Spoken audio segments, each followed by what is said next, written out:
Good to be back in Pennsylvania. That other guy's coming. He's coming. He's coming.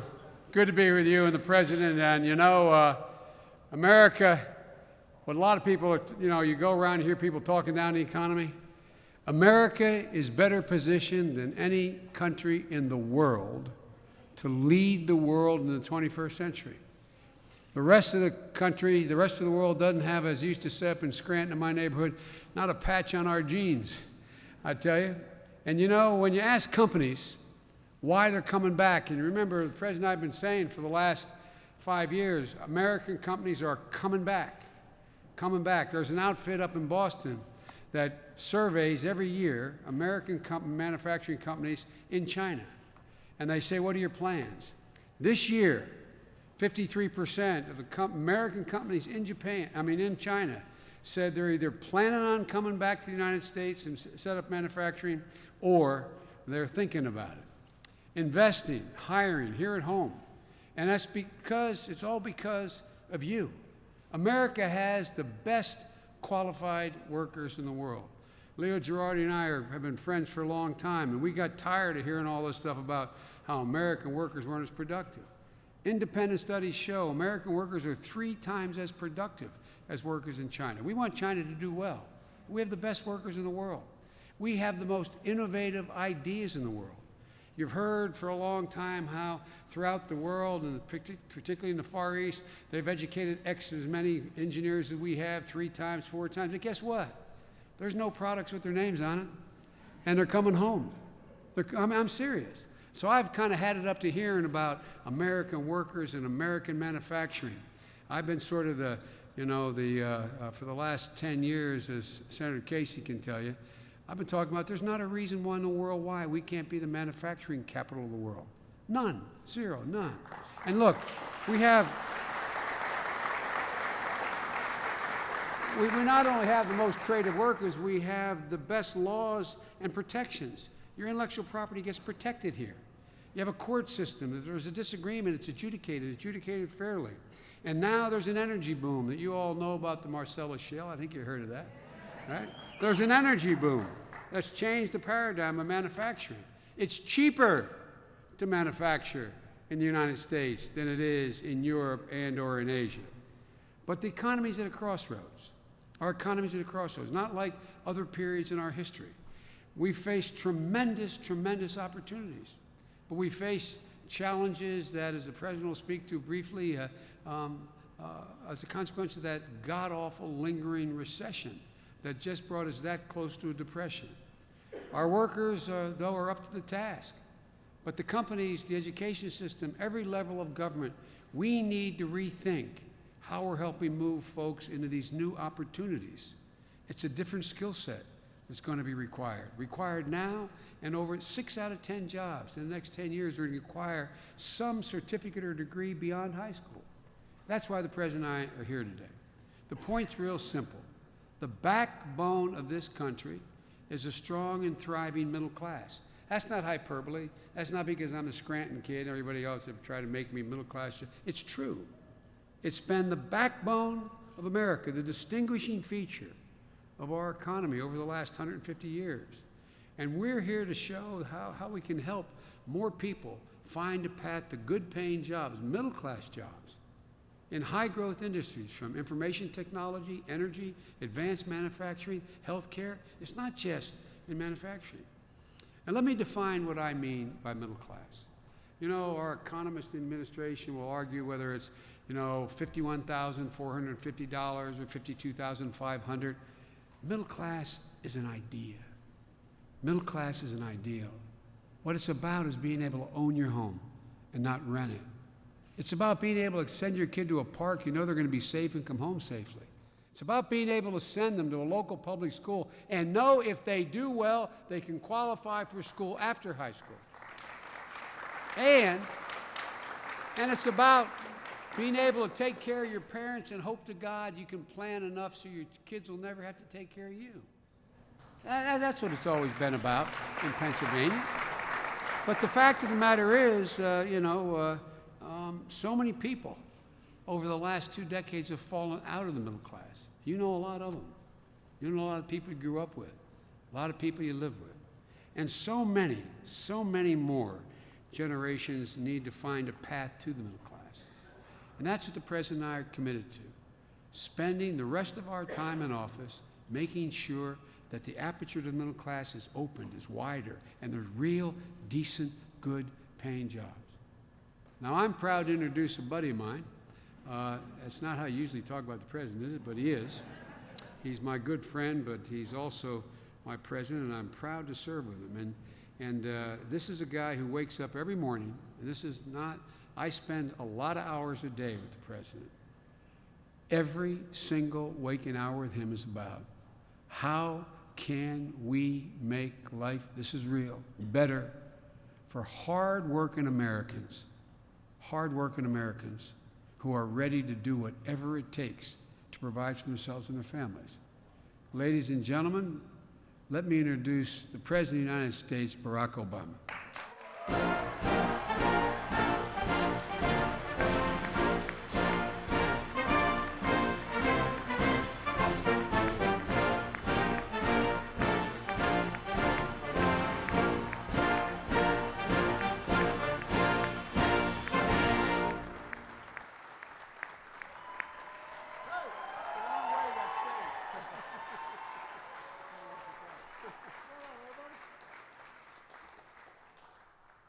Hello, everybody. Hello, Allegheny County. Joe and I decided it was time for a guy's trip. Actually, Michelle and Jill want us out of the house. So we decided to take a little road trip, and we are thrilled to be back here with a lot of good friends and folks who are doing terrific work every single day. We brought with us some people who are doing some important work, trying to make sure that we're building on the kind of success that we're seeing here. First of all, Commerce Secretary Penny Pritzker is here. Give Penny a big round of applause. We've got a great friend and an outstanding Senator Bob Casey in the House. Congressman Mike Doyle is here. One of the biggest Steelers fans we've got. We've got County Executive Rich Fitzgerald here in the House. Outstanding Mayor of Pittsburgh, Bill Peduto is here. And your college president, Quentin Bullock, is here. Hey. And of course, all of you are here. Yeah. Yeah. Now, we're here because CCAC is an outstanding model of the kind of job-driven training we're trying to encourage all across the country. And Joe and I just spent some time checking out the machines and motors that are being used here to train folks in mechatronics. Now, I have to say that before I came here, I didn't know there was such a thing as mechatronics. Sounds like something that Godzilla would be fighting. Turns out it has to do with engineering, how stuff works. And we saw firsthand everything that you are doing to train more workers for new jobs and better jobs. Jobs companies need to keep growing. And what we want to do is we want to replicate your model across the country. You're doing something right that is making a difference in people's lives, and we want to spread the word. So that's why we're here today in Allegheny County, because I'm taking some new action to expand this kind of job-driven training to all 50 states. And Joe talked a little bit about why we have to do this, because in today's economy, it's never been more important to make sure that our folks are trained for the jobs that are there and for the jobs of the future. Now, we spent the past 5.5 years fighting back from the worst economic crisis in our lifetimes. The good news is our economy is growing again. Our business is creating jobs. We've created nearly 9 million jobs over the past 4 years. We've cut our deficits by more than half. Our manufacturing sector that used to be losing jobs, just hemorrhaging jobs, is now adding jobs for the first time since the 1990s. First time since the 1990s. High school dropout rates are going down, college attendance rates and graduation rates are going up. Our troops are coming home.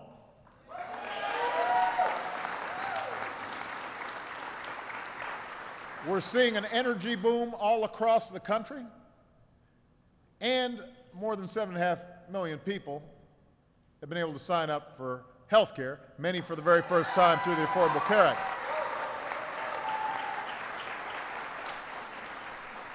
7.5 million people, by the way, is about the number that it would take to fill up Heinz Field 115 times.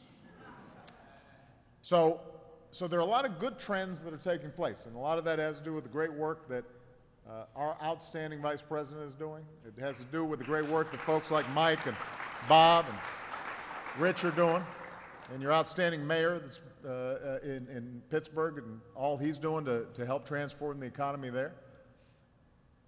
But here's the challenge, and a lot of folks here know it. A lot of people don't feel that progress in their own lives yet.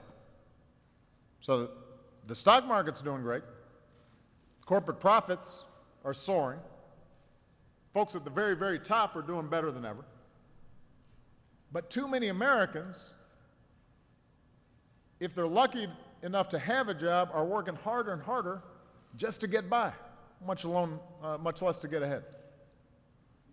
For too many middle-class Americans, it feels as if the same trends that have been going on for decades are continuing, right? You're working hard, but wages flatline, incomes flatline, cost of everything else going up. So we've got to reverse those trends. We've got to make sure that we have an economy that's not just growing from the top down, because it doesn't really grow when it's just from the top down. We've got to have an economy where it grows from the middle class out and from the bottom up. And everybody has a chance. That's the idea of America. If you work hard, you can get ahead. That's the promise at the heart of this country. If you're responsible, you're willing to put in some sweat, you can get ahead. You may not be fabulously wealthy, but you can support a family.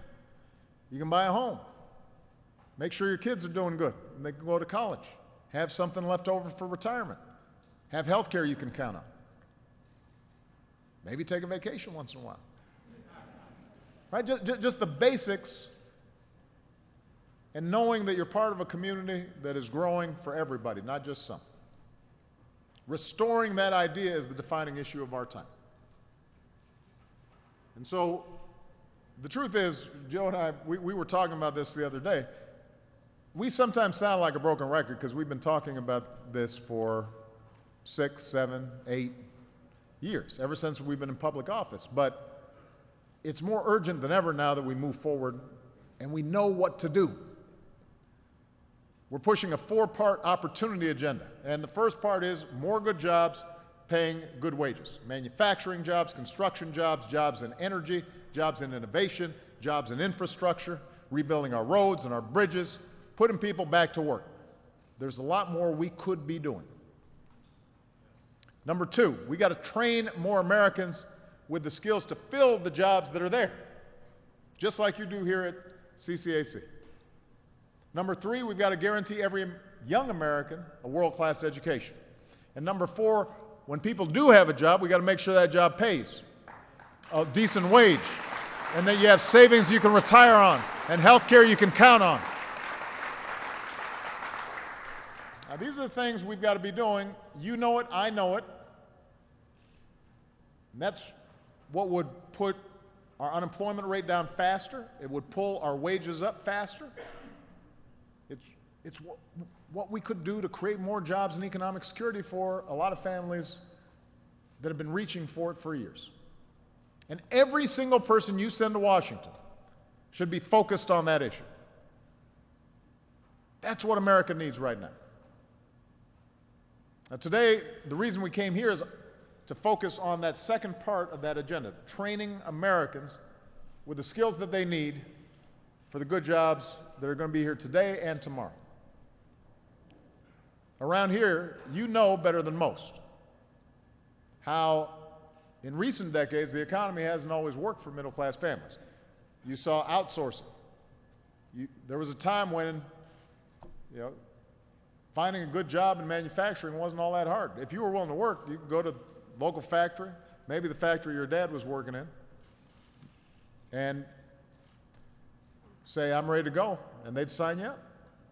And over time, the economy changed. Part of it because of globalization, some of it because of new technologies. And you've seen, sometimes painfully, where technology shutters factories and ships jobs overseas and even makes some jobs obsolete.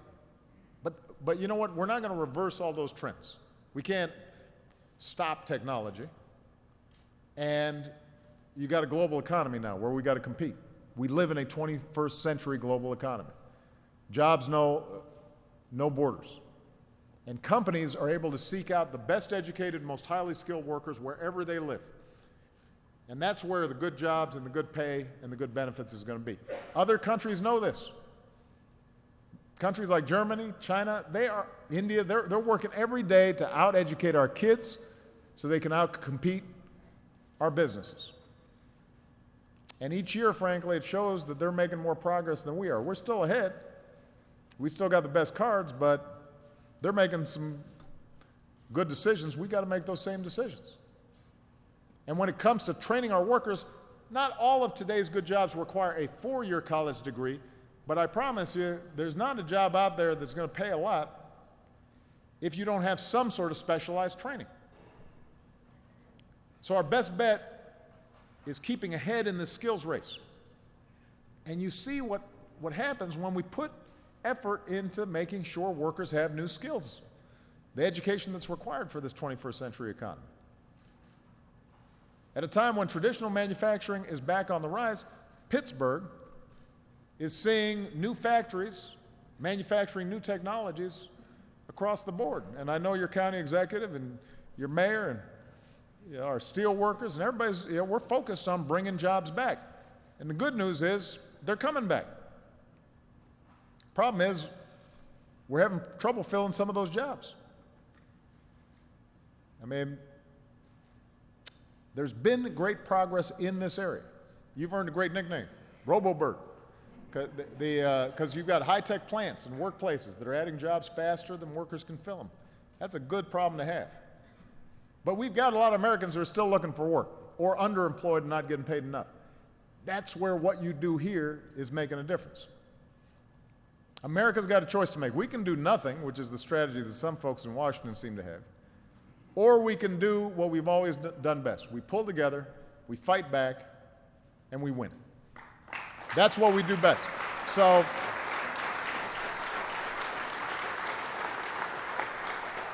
earlier this year, I asked Joe to work with Penny Pritzker and Tom Perez, our labor secretary, to lead an across-the-board reform of all of our federal training programs to make sure they've got one clear mission: train Americans with the skills employers need. Not something that looks good on paper but doesn't give you a job. Find out what are the jobs that need to be filled and make sure folks are being trained and matched to those good jobs. We've got to move away from what our labor secretary, Tom Perez, calls a train and pray approach. We train them and we pray that they can get a job. Because the problem there is students, when they go to a community college, they go to a 4-year university, they're taking out debt. They're straining their budgets. We got to make sure that it pays off for them. So we need to take a job-driven approach. And that's what you've done here in Allegheny County. That's what you're doing here. So we're rewarding high schools that redesign their curriculums to help students gain ready-to-work skills even earlier, because there's no reason why you got to wait for college. Our high schools could be providing more relevant education and making kids more job ready. We are supporting partnerships between employers and local governments and nonprofits to help unemployed workers who've been sidelined for too long, help them get the skills that they need, help to connect them to the jobs that require those skills. We're working with a bipartisan coalition of governors and mayors across the country to make job training partnerships a reality for more Americans. But we could be doing a lot more, and I've asked Congress to invest in serious programs that connect ready-to-work Americans with ready-to-be-filled jobs.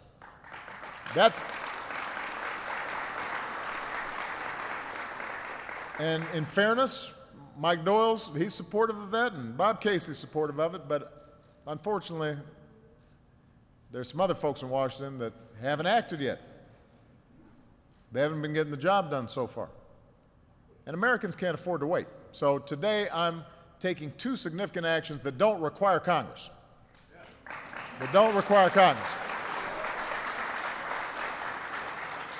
First, we've asked more community colleges to do what you've done here at Allegheny, and that is to figure out what skills local employers are looking for, and then partner with them to help design the curriculums and to prepare the students for those jobs. We want a seamless progression from community college programs to industry-recognized credentials and credit towards a college degree.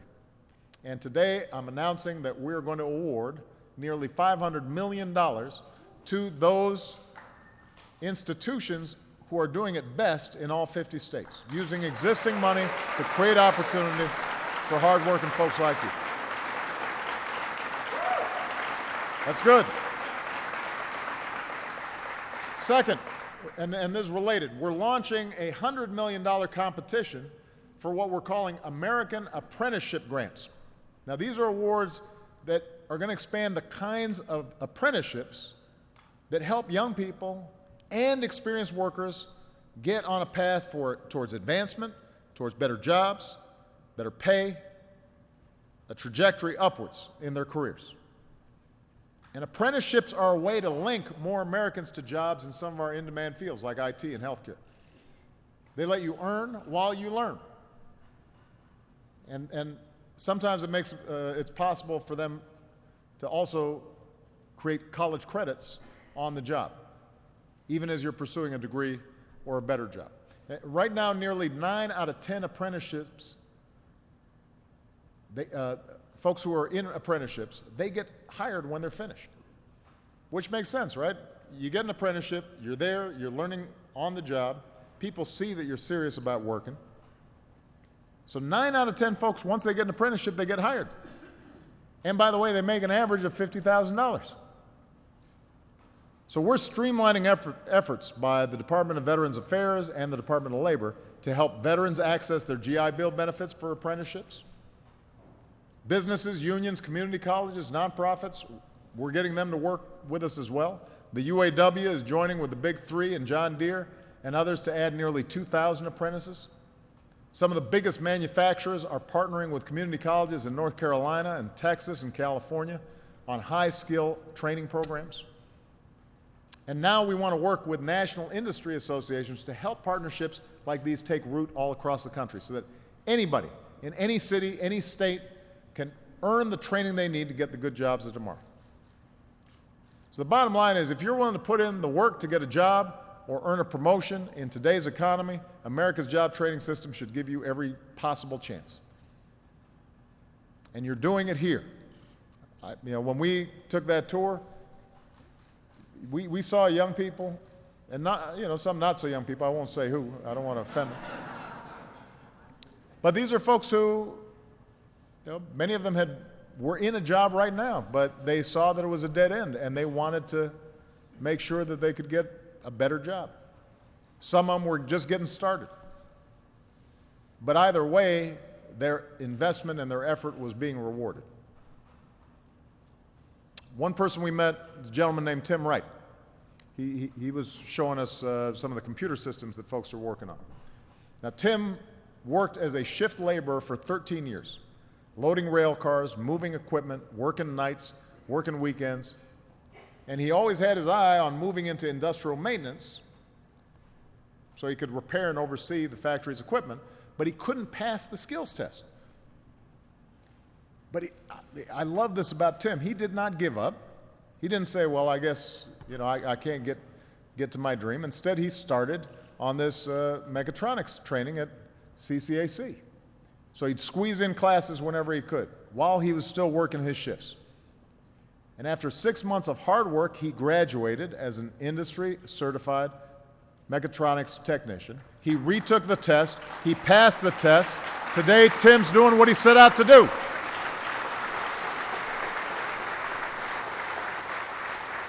So today, he's working on a factory floor, making sure the machines do what they're supposed to do. He earns more money. He works better hours. He has more time to spend with his family. And I want to read what Tim said here about this. He said, that extra training made all the difference in the world. Those were the skills I needed to get to the next level. So I couldn't be prouder of Tim. Those are the victories. They don't get a lot of publicity. Tim's name won't be in the papers, although now it may be because I just talked about it. But that's what America's all about. Each of us working to try to move forward, and by each of us moving forward, we all move forward. And then we reach back and we help other folks. Companies that are represented here today, like Ali Kiski and Schroeder and Aerotech, they're helping. They want to help even more of their workers to take their skills to the next level, whether it's through a community college partnership like Tim's or working with organizations like New Century Careers here in southwestern Pennsylvania. Yeah. More workers getting apprenticeships. We know it works. And if it worked for folks like Tim and some of the men and women who are standing behind me here today, who took the initiative to upgrade their skills and stay ahead of the jobs curve and prepare themselves for a new job or a better job, then it can work all across the country. We want that for every American. Everybody who works hard and takes responsibility deserves a chance to get ahead. That is what this country is built on. That's what the moment requires. That's what Congress should be working on. That's what Joe's working on. That's what I'm working on. That's what you're working on. And if we keep on working, we're going to move forward. Thank you, everybody. God bless you. God bless America. Thank you.